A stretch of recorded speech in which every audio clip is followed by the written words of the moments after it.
जयवीर सिहाग जी और सभी पितृतुल्य बुजुर्ग राजीव सौरंगिया जी, पितृतुल्य बुजुर्ग नौजवान साथी महादर्शक, आज ऐसा कार्यकर्ता मीटिंग नहीं होगा। आप इतनी देर से यहाँ पर इतना लंबा ये एक तरीके से एक दिवसीय धरना इस सरकार के बीजेपी सरकार के खिलाफ झांसी में एक दिवसीय धरना आने का काम आप लोगों ने किया है और मैं आप सबको इस बात के लिए बहुत बहुत शुभकामनाएं बहुत बहुत बधाई देता हूँ। और आप सबने 20 की विपक्ष आपके समझ प्रोग्राम में अपनी अपनी भागीदारी के बारे में बताया। जिस साथी ने बताया, जिसको माइक मिल गया, तो सभी साथियों का मैं धन्यवाद करता हूँ।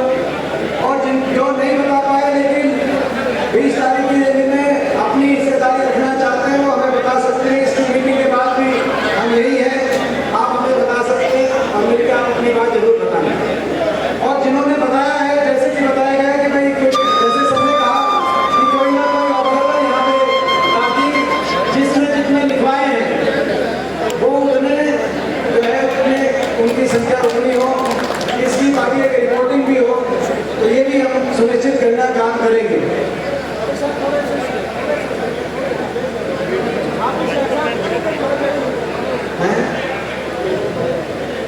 ये 20 तारीख को विपक्ष आपके समक्ष ये क्या प्रोग्राम है, मैं आपके बीच में लंबी बात नहीं, क्योंकि भाषण तो 20 तारीख को ही देंगे, लेकिन दो पहलू में जरूर रखना चाहता हूँ।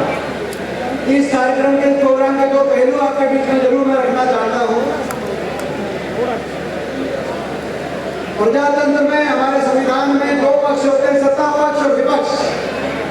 जब सत्ता पक्ष अगर जनता की आवाज ना सुने, जनता के अधिकार जनता को ना दे, जनता के दुख तकलीफ का समाधान ना करे, तो विपक्ष की भूमिका होती है कि जनता की लड़ाई लड़े। इस सोच के साथ विपक्ष आपके समक्ष का एक कार्यक्रम शुरू किया गया था।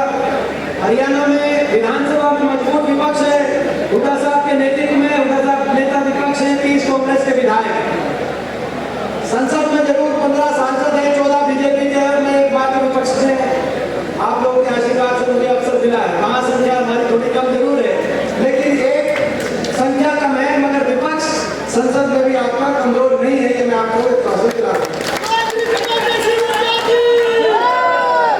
तो ये कार्यक्रम पिछले 4 साल से लगातार, चाहे कोविड हो, चाहे किसान आंदोलन रहा हो, चाहे सरकार कोमा में हो या सरकार आइसोलेशन में हो, सरकार चंडीगढ़ में रही हो, लेकिन विपक्ष के रूप में हम लोगों के बीच में हमने जाकर एक बार कोई भी जनता की बात, और आज भी जनता से जुड़े हुए जो मुद्दे हैं, फैमिली आईडी की बात हो, प्रॉपर्टी आईडी की बात हो, महंगाई की बात हो, बेरोजगारी की बात हो, कानून व्यवस्था की बात हो, इन सभी मुद्दों के लिए लड़ाई लड़ रहे हैं। और ये हमारा विपक्ष आपके समझ का कार्यक्रम है।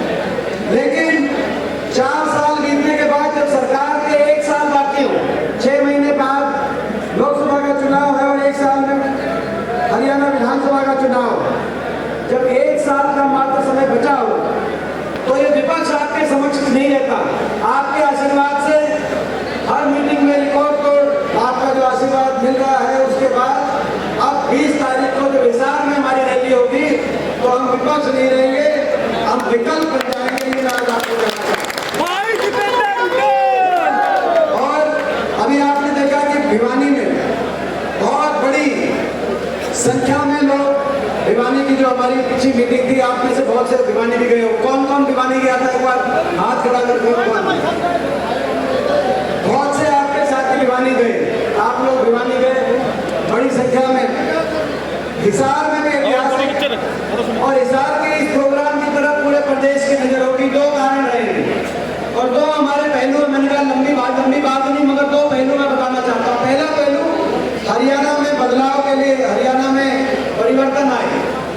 बीजेपी की सरकार को 9 साल पहले मौका मिला खट्टर साहब के नेतृत्व में, और अब खट्टर दुष्यंत सरकार 9 साल में इन्होंने क्या किया, सारा काम आपके आगे। जो हरियाणा देश में 9 साल पहले 2014 से पहले कांग्रेस राज में हुड्डा सरकार के समय, जो हरियाणा देश में विकास में नंबर 1 का प्रतीक था, हम विकास दर में नंबर 1 थे, प्रति व्यक्ति आय में नंबर 1 थे, प्रति व्यक्ति निवेश में नंबर 1 थे।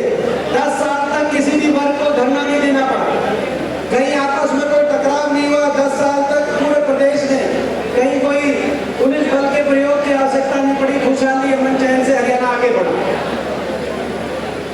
जो हरियाणा 10 साल तक कांग्रेस के राज में किसान की कल्याणकारी नीतियों की बात हो या गरीब कल्याण की बात हो, बड़े बुजुर्ग की पेंशन की बात हो, 100 गज के प्लॉट की बात हो, हर चीज में देश में नंबर 1 पे हरियाणा का नंबर आता था।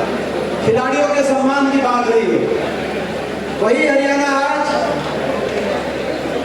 विकास के मामले में तो पीछे हो गया, लेकिन देश में नंबर 1 पे पहुंच गया। तो बेरोजगारी में देश में नंबर 1 पहुंच गया। आज बेरोजगारी में देश में नंबर 1 हरियाणा। हर घर में एक बेरोजगारों की फौज खड़ी हो गई। पढ़े लिखे नौजवानों का भविष्य अंधकार में कर दिया।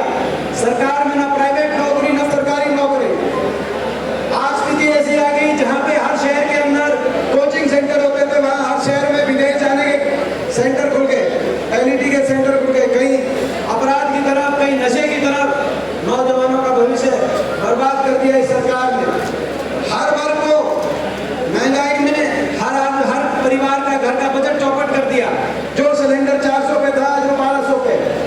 डीजल, पेट्रोल, रसोई गैस का सिलेंडर, सब्जी, टमाटर, हर चीज की कीमत, महंगाई, बिजली के बिल, आज महंगाई की मार, बेरोजगारी की मार, विकास की पटरी से उतर गया हरियाणा प्रदेश। और हर वर्ग को अपमानित करने का काम किया। किसान आंदोलन आपके सामने है, खिलाड़ी आंदोलन आपके सामने, महिलाओं का आंदोलन आपके सामने। तो आज हरियाणा प्रदेश में पहला पहलू 20 तारीख की रैली का एक है कि हरियाणा में परिवर्तन लाना है, हरियाणा को खुशहाली विकास के रास्ते पर दोबारा लेकर जाना है।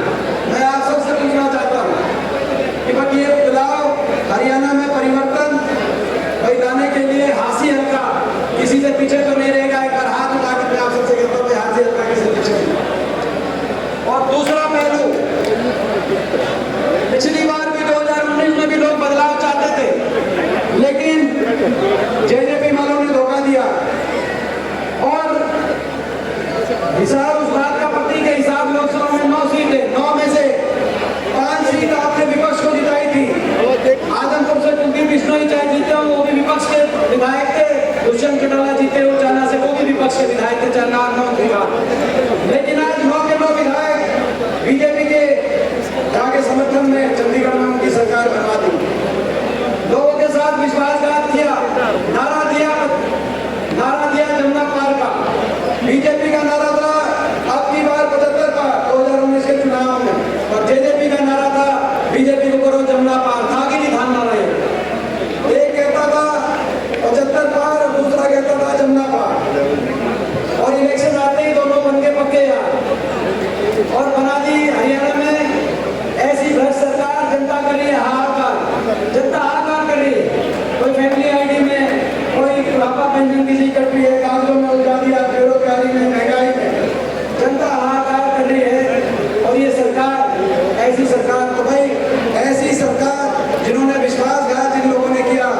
दूसरा लक्ष्य 20 तारीख की रैली में ये है कि हिसार के सारे विधायक जो आपने जिताए थे, बीजेपी के खिलाफ जिताए थे, चाहे जेजेपी की बात हो, चाहे आदमपुर में कुलदीप बिश्नोई जी की बात हो, चाहे दुष्यंत चौटाला की बात हो, उन्होंने बीजेपी के साथ अपने अपने सौदेबाजी जरूर कर ली हो, समझौते नहीं करे, सौदेबाजी करी, लेकिन उसमें जनता के लिए वो घाटा का सौदा साबित हुआ। जिन्होंने विश्वासघात किया है, 20 तारीख को आपको ये भी दिखाना है हरियाणा में कि विश्वासघात करने वालों को वोट की चोट से अगले चुनाव में बदलाव भी हरियाणा में लाएंगे, और विश्वासघात करने वालों को वोट की चोट से हरियाणा से भगाएंगे। हरियाणा से भगाएंगे कि नहीं भगाएंगे विश्वासघात करने वालों को? भाई कौन कौन विश्वासघात करने वालों को हरियाणा से भगाने के साथ है? हाथ खड़ा करें। ये हमारे दो मकसद है। इन 2 लक्ष्य के साथ 20 तारीख का आप सबको ज्यादा से ज्यादा, बाकी पूरी बात हमारे क्या क्या संकल्प है। 6000 बुढ़ापा पेंशन होगी हरियाणा में, कांग्रेस की सरकार होगी, 6000 बुढ़ापा पेंशन होगी, 300 यूनिट बिजली के फ्री होंगे, गरीब परिवारों को 100 गज के प्लॉट मिलेंगे। ये सारे हमारे संकल्प है, वो हम उस दिन 20 तारीख को विस्तार से वहां पर